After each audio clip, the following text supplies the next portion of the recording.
এলো মাহে রমজান, এলো রমজান, আল্লাহ তাআলার যে করুণা মহান, আল্লাহ তাআলার যে করুণা মহান। এলো মাহে রমজান, এলো রমজান।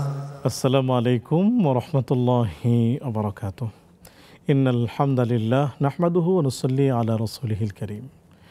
সুপ্রিয় দর্শক, দেশের বাইরে যেখান থেকে এই মুহূর্তে আমাদের সাথে যুক্ত হয়েছে সবাইকে স্বাগত জানাচ্ছি। আমি ওবায়দুল্লাহ আল কাফি।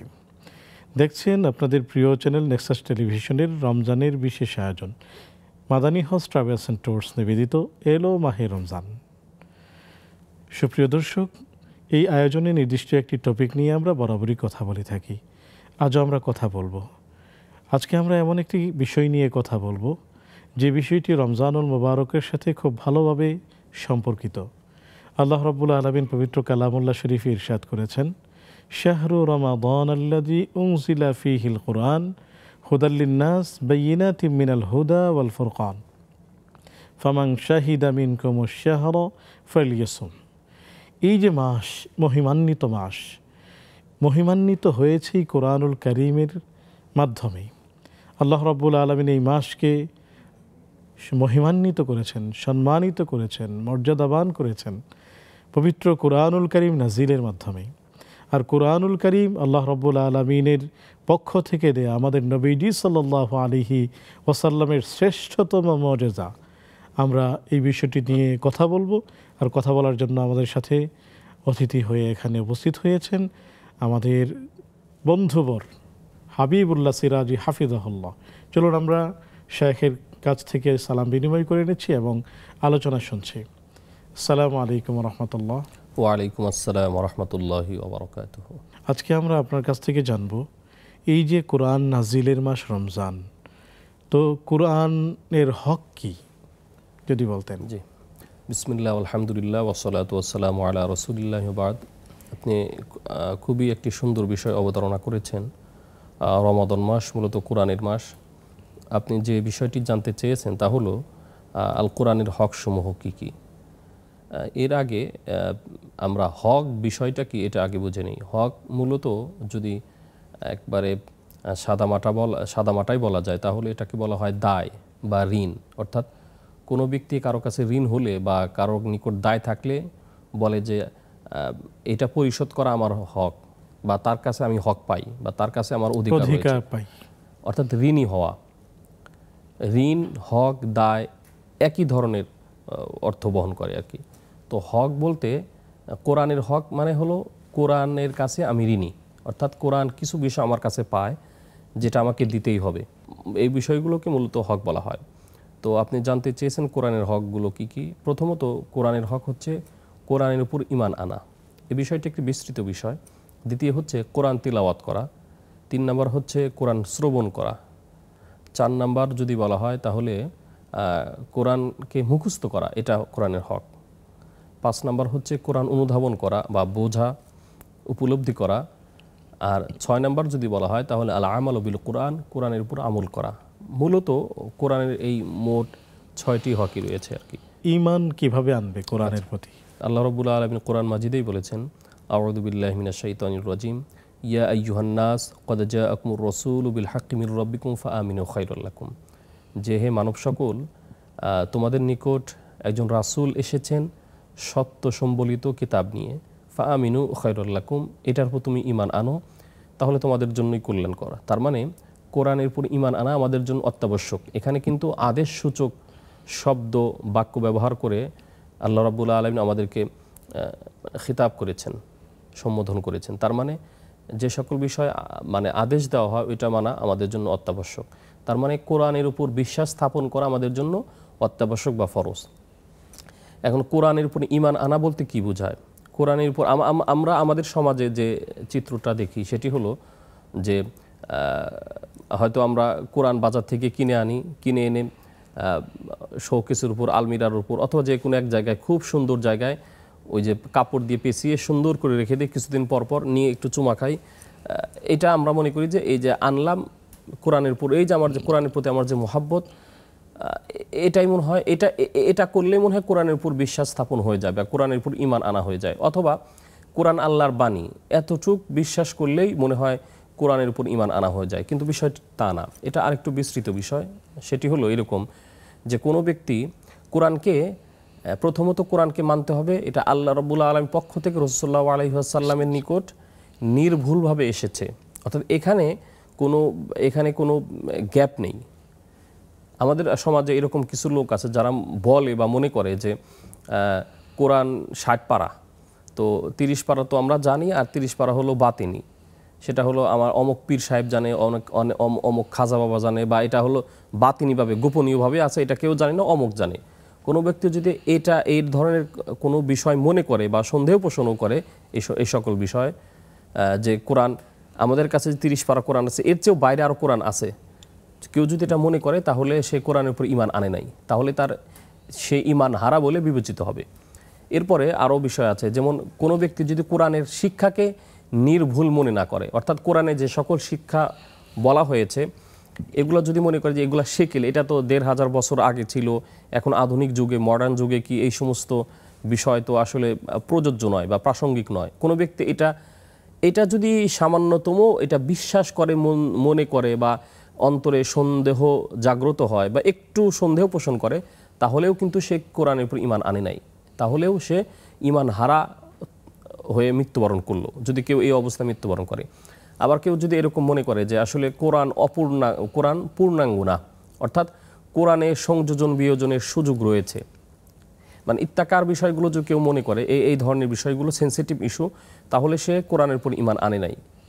এমনকি কোনো ব্যক্তি যদি এইরকম মনে করে যে কোরআনের কোনো বিষয়কে অপছন্দ করে, অর্থাৎ সে যদি মনে করে যে কোরআন তো অনেক আগে এসেছে, এখন কোরআনের বিধানগুলো আমার কাছে পছন্দনীয় মনে হচ্ছে না, বা কোরআনের যে ফৌজদারি আইনগুলো রয়েছে, যেমন আরও অসংখ্য যে আইনগুলো রয়েছে, যেমন চুরি করার শাস্তি, মদ খাওয়ার শাস্তি, জিনা করার শাস্তি সহ আরও অসংখ্য শাস্তির যে বিধানগুলো কোরআনে এসেছে, বা পর্দা করার বিধান, এই যে বিধিবিধানগুলো এসেছে, কেউ যদি এই বিধিবিধানগুলো অপছন্দ করে, হয়তো আমি কোনো বিধিবিধান মানতে পারি না, সেটা আমার দুর্বলতা, কিন্তু কোনো ব্যক্তি এই সমস্ত বিষয় অপছন্দ করলে সে ঈমান হারা হবে এবং তার যাবতীয় সকল ভালো আমল আল্লাহ রাব্বুল আলামিন বাতিল করে দিবেন।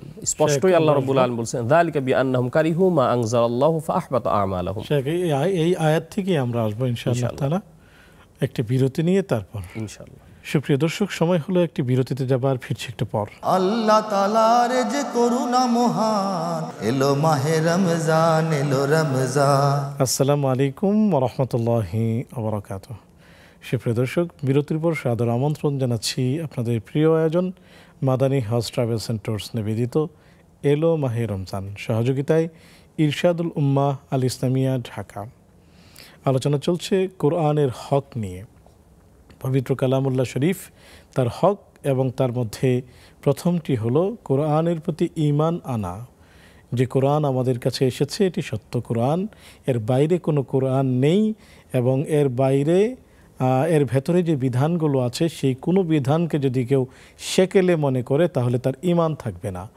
তো এই চমৎকার বিষয়টি নিয়ে আলোচনা করছেন, চলুন আমরা শাইখের কাছে যাচ্ছি। শাইখ বলছিলেন, জি, বিরতির আগে আমি একটি আয়াত আপনাদের সামনে আরজ করেছিলাম, যালিকা বিআন্নাহুম কারিহু মা আনজালাল্লাহু ফাআহবাতা আমালাহুম, অর্থাৎ কোরআনের কোনো বিধিবিধানকে কোনো ব্যক্তি অপছন্দ করলে, মানে কত দূরবর্তী একটি বিষয়। একটা হলো বিশ্বাস না করা, সেটা করলে তো সে ঈমান হারা হবে। কোনো ব্যক্তি অপছন্দ করলেও আল্লাহ বলেছেন ফাআহবাতা আমালাহুম, তিনি তার যাবতীয় ভালো আমল সব বাতিল করে দিবেন। কোরআনের যে অন্যান্য হকগুলো আছে সেগুলোর ব্যাপারে যদি বলেন। জি, আমরা তো এতক্ষণ কোরআনের একটি হক, প্রথম হক কোরআনের উপর ঈমান আনা, এই বিষয়টি নিয়ে আমরা বললাম। এরপরে হচ্ছে কোরআন তিলাওয়াত করা। মুসলিম হিসাবে এটি একটা অত্যাবশ্যক বিষয়। আমাদের সমাজে অনেকেই আছে যে আমরা মুসলিম হিসাবে দাবি করি, ভোটার আইডি কার্ডও সহ সার্টিফিকেটে নাম মুসলিম, কিন্তু আমরা অনেকেই কোরআন তিলাওয়াত করতে পারি না। এটি খুবই দুঃখজনক। রমাদান এসেছে কোরআনের রমাদান, এবং কোরআনটা হচ্ছে এক মুদ্রার ওপিট যেটা আমরা বলি, অর্থাৎ রমাদানের মর্যাদা কোরআনের কারণেই, বা যদি বলি যে কোরআনের মর্যাদা রমাদানের কারণেই, একই ধরনের কথা। এবং মূলত রমাদানের মূল বৈশিষ্ট্য হচ্ছে কোরআন কেন্দ্রিক, কোরআনের কারণে। তো এখন যেহেতু মোক্ষম সুযোগ যাচ্ছে, এখন যারা আমরা বিশুদ্ধরূপে কোরআন তেলাওয়াত করতে পারি না, তাদেরকে অবশ্যই কোরআন তেলাওয়াত করা উচিত। এ বিষয়ে একটি হাদিস আপনার সামনে আরজ করি। যারা হালকা পাতলা কোরআন তেলাওয়াত করতে পারেন তাদের বিষয়ে এটি। আয়েশা রাদিয়াল্লাহু তাআলা আনহা থেকে বর্ণিত, তিনি বলছেন রাসূল আকরাম সাল্লাল্লাহু আলাইহি সাল্লাম বললেন যে আল্লাযী ইয়াকরাউল কুরআন ওয়া হুয়া মাহিরুন মা'আস সাফরাতিল কিরামিল বারারা, যারা কোরআনে অভিজ্ঞ তারা নিয়মিত কোরআন তেলাওয়াত করে, তারা মর্যাদাবান এবং খুবই সম্মানজনক যারা ফেরেশতা তাদের সাথে উড়ে ঘুরে বেড়াবেন আকাশে। এরপর বলা হচ্ছে আল্লাযী ইয়াকরাউল কুরআনা ওয়া হুয়া ইয়াতাআতাউ আলাইহি ওয়া হুয়া শাকুল লাহু আজরান, কিন্তু যারা কোরআন ভালোভাবে তেলাওয়াত করতে পারে না কিন্তু চেষ্টা চালায়, সে কোরআন তেলাওয়াত করতে গেলে থেমে যায়, তার কষ্ট হয়, তার ব্যাপারে রাসূল আকরাম সাল্লাল্লাহু আলাইহি সাল্লাম বলছেন সে যদি প্রচেষ্টা চালায় শুদ্ধ করার জন্য, বিশুদ্ধ করার জন্য, লাহু আজরান, তাহলে ওই ব্যক্তির চেয়ে এই ব্যক্তির সওয়াব দ্বিগুণ হবে। সুবহানাল্লাহ। এই জন্য আমরা যারা কোরআন তেলাওয়াত করতে পারি না তাদের হতাশার কোনো বিষয় নেই, আপনি চেষ্টা চালিয়ে যাবেন, এটাই হচ্ছে আল্লাহ রাব্বুল আলামিন চান। আর আরেকটা বিষয় আমি খুব লক্ষ্য করলাম যে কোরআনুল কারীম যদি কেউ তিলাওয়াত করে তাহলে অসুস্থ রোগী থাকলে সে শিফা, আরোগ্য লাভ করতে থাকে।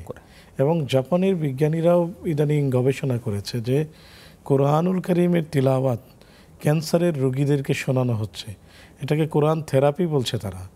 তো যখন কোরআনুল কারীমের তিলাওয়াত শোনাচ্ছে সেই ক্ষেত্রে ক্যান্সারের থলিগুলো ধ্বংস হচ্ছে। শেখ, আমরা আসবো ইনশাআল্লাহ তাআলা একটি বিরতি নিয়ে। ইনশাআল্লাহ। সুপ্রিয় দর্শক, দেখছেন আপনাদের প্রিয় আয়োজন Madani house travels and tours নিবেদিত এলো মাহে রমজান, সহযোগিতায় ইরশাদুল উম্মাহ আল ইসলামিয়া ঢাকা।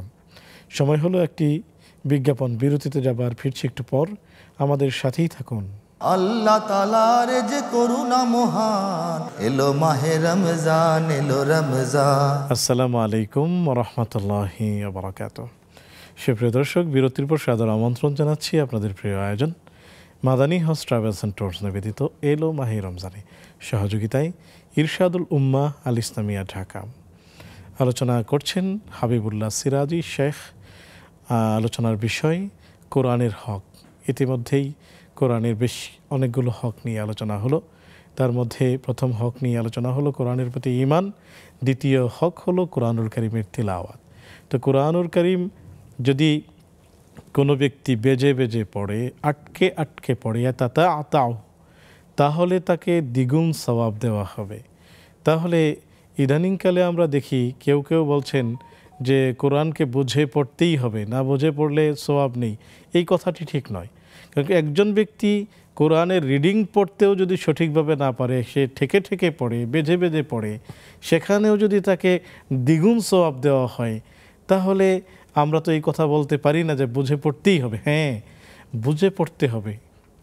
কোরআন আমাদেরকে অনেক মণিমুক্তা দিয়েছে, কেন আমরা সেই মণিমুক্তাগুলো অন করব না? আমরা অবশ্যই সেখান থেকে বিধান জানবো, জ্ঞান জানবো। সেগুলো জানতে হলে আমাকে কোরআনের অর্থ জানতেই হবে। কিন্তু তার মানে এই নয় কোরআনের অর্থ জানি না তা আমি কোরআন তিলাওয়াত করব না, অথবা কোরআনের অর্থ আগে জেনে তারপরে তিলাওয়াত করতে হবে না, বিষয়টি এমন নয়। প্রথমে আমরা রিডিং চালু করব, শুদ্ধভাবে পড়তে শিখব, এরপরে যদি পড়তে না পারে আমি পড়ার চেষ্টা করব, ট্রাই করব। চলুন আমরা শাইখের কাছে যাচ্ছি। জি, আমরা হকুকুল কোরআন বা কোরআনের হকসমূহ নিয়ে কথা বলতেছিলাম। দুটি বিষয় বললাম, একটি হচ্ছে কোরআনের উপর ঈমান আনা, এরপর হচ্ছে কোরআন পাঠ করা। 3 নম্বর হচ্ছে ইস্তিমাউল কোরআন, কোরআনকে শ্রবণ করা, এটাও কিন্তু কোরআনের একটি হক। এ বিষয়ে একটি হাদিস আপনার সামনে আরজ করি। আব্দুল্লাহ ইবনে মাসউদ থেকে বর্ণিত, তিনি বলছেন ক্বাল আলী রাসূলুল্লাহ সাল্লাল্লাহু আলাইহি ওয়াসাল্লাম ইকরা আলাইয়া, যে আব্দুল্লাহ ইবনে মাসউদ বললেন যে রাসূল সাল্লাল্লাহু আলাইহি ওয়াসাল্লাম একদা আমাকে বললেন যে আমার কাছে একটু তিলাওয়াত করে শোনাও তো। তো তিনি বললেন যে আকরা আলাইকা ওয়া আলাইকা উনজিলা, যে আপনার উপরেই তো নাজিল হয়েছে, আপনাকে আর কি শোনাবো। রাসূল আকরাম সাল্লাল্লাহু আলাইহি ওয়াসাল্লাম বললেন ইন্নী উহিব্বু আন আসমাআহু মিন গায়রি, যে আমি অন্যের তেলাওয়াত শুনতে খুব পছন্দ করি। তো তারপরে আব্দুল্লাহ ইবনে মাসউদ ফাকরাতু আলাইহি সূরাতান নিসা, এরপরে আব্দুল্লাহ ইবনে মাসউদ তাকে সূরাতুন নিসা তেলাওয়াত করে শোনালেন। সুবহানাল্লাহ। এরপরে ভিন্ন এরপরে সূরা নিসার একটি নির্দিষ্ট আয়াত পর্যন্ত পড়লে রাসূল আকরাম সাল্লাল্লাহু আলাইহি ওয়াসাল্লাম তার দু চোখ বেয়ে পানি ঝরে পড়ল। এটা আমরা তার মানে কোরআন শ্রবণ করাটাও কিন্তু একটি ইবাদত এবং কোরআনের হক। এটা হলো 3 নম্বর। 4 নম্বর যদি বলি হিফজুল কোরআন, কোরআনকে মুখস্থ করা, এটা কিন্তু কোরআনের একটা দাবি। তো আমাদের যারা হাফিজুল কোরআন তারা তো নিয়মিত কোরআন করবে, কোরআন ইয়াদ করবে, এটা ঠিক আছে। কিন্তু যারা হাফিজুল কোরআন না, তারা আমরা এই অনেকেই আছে শুধু 4টা সূরা মুখস্থ করি নামাজের সুবিধার্থে। তো আমরা এই রমাদান মাস যাচ্ছে, এই মাসে আমরা এই 4টা থেকে আমরা 20টা উন্নতি করি, 20টা মুখস্থ করি। 30তম পারায় তো ছোট ছোট অনেক সূরা রয়েছে, তো আমরা না পারলে 10টি করি। অনেকে আবার অভিযোগ দেয় যে আসলে এই কোরআন তো মুখস্থ করার পর মুখস্থ থাকে না, এটি একেবারেই স্বাভাবিক বিষয়। এই বিষয়ে একটি হাদিস আপনার সামনে পেশ করছি। আব্দুল্লাহ ইবনে ওমর থেকে বর্ণিত, রাসূল আকরাম সাল্লাল্লাহু আলাইহি সাল্লাম বললেন যে ইন্নামা মাসালু সাহিবিল কুরআন কামাসালি সাহিবিল ইবলিল মুআল্লাকাহ ইন আহাদা আলাইহা আমসাকাহা ওয়া ইন আতলাকাহা যাহাবাত। যে কোরআনের পাঠকের বা যে কোরআন মুখস্থ করে তার উদাহরণ হচ্ছে উটের মালিকের মতো।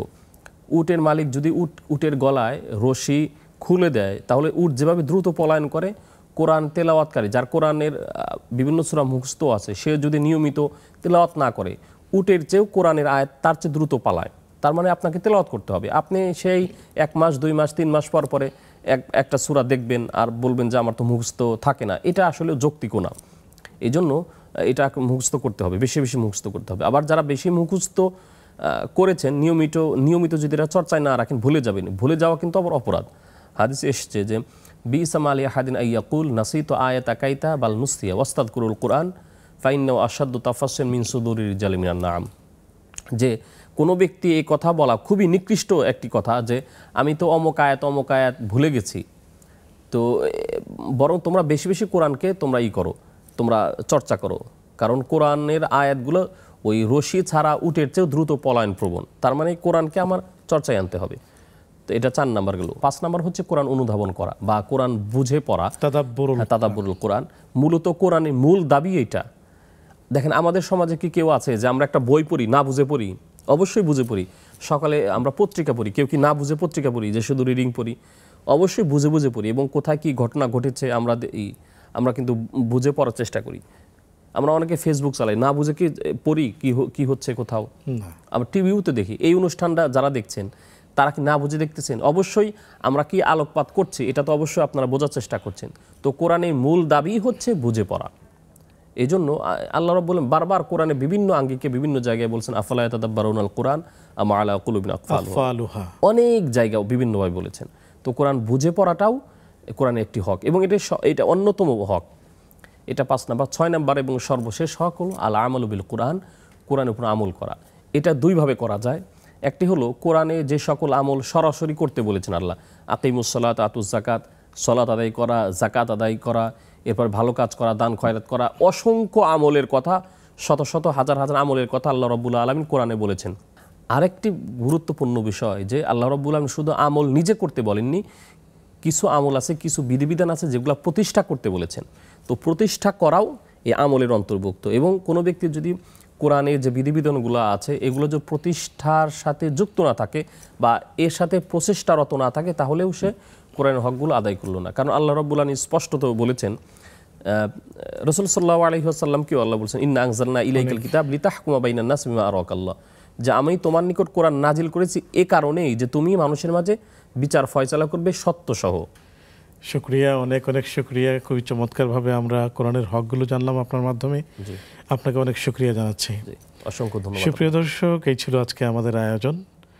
আপনারা যারা দেখেছেন এবং শুনেছেন সবাইকে অনেক অনেক শুকরিয়া জানিয়ে আজকের মতো বিদায় নিচ্ছি। সেই সাথে আগামী পর্ব দেখার আমন্ত্রণ জানাচ্ছি। সে পর্যন্ত ভালো থাকুন, সুস্থ থাকুন।